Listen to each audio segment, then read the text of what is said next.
বর্তমান সময়ে সেমিকন্ডাক্টর বা চিপ শুধু একটি প্রযুক্তিগত উপাদান মাত্র নয়, বরং এটি ভূরাজনৈতিক শক্তি, অর্থনৈতিক সমৃদ্ধি এবং জাতীয় নিরাপত্তার প্রতীক হয়ে উঠেছে।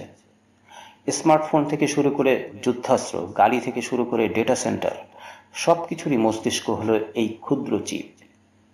এতদিন এই বাজারে তাইওয়ান, দক্ষিণ কোরিয়া এবং চীনের একচ্ছত্র আধিপত্য ছিল, কিন্তু এখন বিশ্ব মানচিত্রে একটি নতুন এবং শক্তিশালী প্রতিযোগী হিসেবে উঠে আসছে ভারত। সাম্প্রতিক সময়ে ভারত এই সেমিকন্ডাক্টর যুদ্ধ জয়ের জন্য কোমর বেঁধে নেমেছে। কিভাবে ভারত বিশ্বব্যাপী একটি সেমিকন্ডাক্টর পাওয়ার হাউস হওয়ার পরিকল্পনা করছে তারই আলোচনা করব এই ভিডিওতে।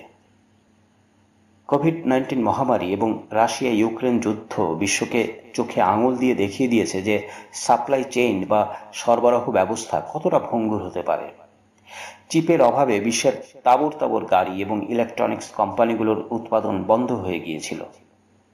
এর পাশাপাশি চীন এবং তাইওয়ানের মধ্যে ক্রমবর্ধমান উত্তেজনা সেমিকন্ডাক্টর সরবরাহ নিয়ে বিশ্বজুড়ে এক গভীর উদ্বেগ তৈরি করেছে।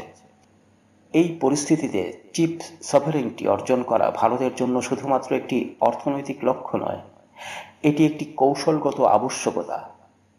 আত্মনির্ভর ভারত করার স্বপ্ন পূরণে এটি একটি অপরিহার্য পদক্ষেপ। এই বিশাল লক্ষ্য অর্জনের জন্য ভারত সরকার ৯৬,০০০ কোটি, প্রায় $10 বিলিয়ন বাজেটের ইন্ডিয়া সেমিকন্ডাক্টর মিশন ISM চালু করেছে। এই মিশনের অধীনে একটি সম্পূর্ণ ইকোসিস্টেম তৈরির পরিকল্পনা করা হয়েছে। এর মূল স্তম্ভগুলি হল সেমিকন্ডাক্টর ফ্যাব স্থাপন। চিপ তৈরির কারখানাকে ফ্যাব বলা হয়। এটি সবচেয়ে জটিল এবং ব্যয়বহুল অংশ। ভারত সরকার দেশে ফ্যাব স্থাপনের জন্য মোট খরচের 50% পর্যন্ত আর্থিক সহায়তা দেওয়ার ঘোষণা করেছে। টাটা গ্রুপ, তাইওয়ানের বিখ্যাত কোম্পানি পাওয়ার চিপ টেকনোলজি কর্পোরেশন PSMCর সাথে হাত মিলিয়ে গুজরাটের ধোলেরায় ভারতের প্রথম বাণিজ্যিক সেমিকন্ডাক্টর ফ্যাব তৈরি করতে চলেছে। এখানে প্রায় ৯১,০০০ কোটি বিনিয়োগ করা হবে, যা স্বয়ংচালিত, ভোক্তা ইলেকট্রনিক্স এবং ডেটা সেন্টারের জন্য প্রয়োজনীয় চিপ তৈরি করবে। অ্যাসেম্বলি, টেস্টিং, মার্কিং এবং প্যাকেজিং ইউনিট ATMP। তৈরি হওয়া চিপকে চূড়ান্ত পণ্যে রূপান্তরের জন্য ATMP ইউনিট অত্যন্ত জরুরি। এটি তুলনামূলকভাবে কম জটিল এবং দ্রুত কর্মসংস্থান তৈরি করতে পারে।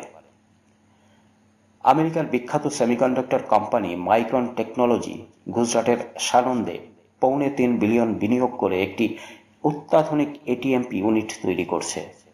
এটি ভারতের প্রতি বিশ্বের আস্থার একটি বড় প্রমাণ। টাটা গ্রুপ আসামে একটি ATMP ইউনিট তৈরি করছে এবং CG পাওয়ার জাপানের রেনেসাস ইলেকট্রনিক্সের সাথে হাত মিলিয়ে গুজরাটে আরেকটি ইউনিট স্থাপন করছে। ভারত চিপ ডিজাইনে ইতিমধ্যে একটি শক্তিশালী অবস্থানে রয়েছে। বিশ্বের প্রায় সমস্ত বড় সেমিকন্ডাক্টর কোম্পানি যেমন ইন্টেল, AMD, এনভিডিয়া, এদের ভারতে বড় ডিজাইন সেন্টার রয়েছে। সরকার এখন দেশীয় ডিজাইন কোম্পানিগুলোকে উৎসাহিত করার জন্য design link incentive DLI scheme চালু করেছে, যার মাধ্যমে প্রায় ১০০টি দেশীয় কোম্পানিকে সহায়তা করার লক্ষ্যমাত্রা নেওয়া হয়েছে। এই শিল্পে দক্ষ কর্মীর প্রয়োজন অপরিহার্য। সরকার দেশের বিভিন্ন ইঞ্জিনিয়ারিং কলেজের পাঠ্যক্রম আধুনিকীকরণ করছে এবং সেমিকন্ডাক্টর প্রযুক্তির উপর বিশেষ কোর্স চালু করার জন্য বিশ্ববিদ্যালয়গুলোকে উৎসাহিত করছে। ভারতের এই স্বপ্নযাত্রা নিঃসন্দেহে প্রশংসার যোগ্য, তবে পথটি মসৃণ নয়। বেশ কিছু বড় চ্যালেঞ্জও রয়েছে। একটি ফ্যাব চালানোর জন্য 24x7 নিরবচ্ছিন্ন বিদ্যুৎ এবং লক্ষ লক্ষ লিটার বিশুদ্ধ জলের প্রয়োজন। ভারতের পরিকাঠামো কি এই চাহিদা মেটাতে প্রস্তুত? ডিজাইন ইঞ্জিনিয়ারের সংখ্যা যথেষ্ট হলেও ফ্যাব্রিকেশন এবং প্যাকেজিংয়ের মতন সূক্ষ্ম উৎপাদন প্রক্রিয়ায় অভিজ্ঞ কর্মীর অভাব রয়েছে। আমেরিকা, ইউরোপীয় ইউনিয়ন এবং জাপানও বিলিয়ন বিলিয়ন ডলার বিনিয়োগ করে নিজেদের দেশে চিপ উৎপাদন বাড়ানোর চেষ্টা করছে। এই তীব্র প্রতিযোগিতায় টিকে থাকা একটি বড় চ্যালেঞ্জ। সেমিকন্ডাক্টর শিল্পে বিনিয়োগের সুফল পেতে অনেকটা সময় লাগে। সরকারের ধারাবাহিক নীতি এবং সমর্থন অপরিহার্য। এত চ্যালেঞ্জ থাকা সত্ত্বেও ভারতের সম্ভাবনা উজ্জ্বল। ভূ রাজনৈতিক পরিস্থিতি ভারতের অনুকূলে।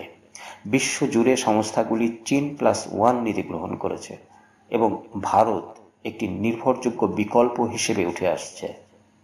সরকারের দৃঢ় রাজনৈতিক ইচ্ছা, টাটা এবং অন্যান্য বেসরকারি সংস্থার উদ্যোগ এবং বিশ্বের ক্রমবর্ধমান চাহিদা, এই তিনটি চালিকা শক্তি ভারতকে এগিয়ে নিয়ে যাচ্ছে। এটি একটি ম্যারাথন, স্প্রিন্ট নয়।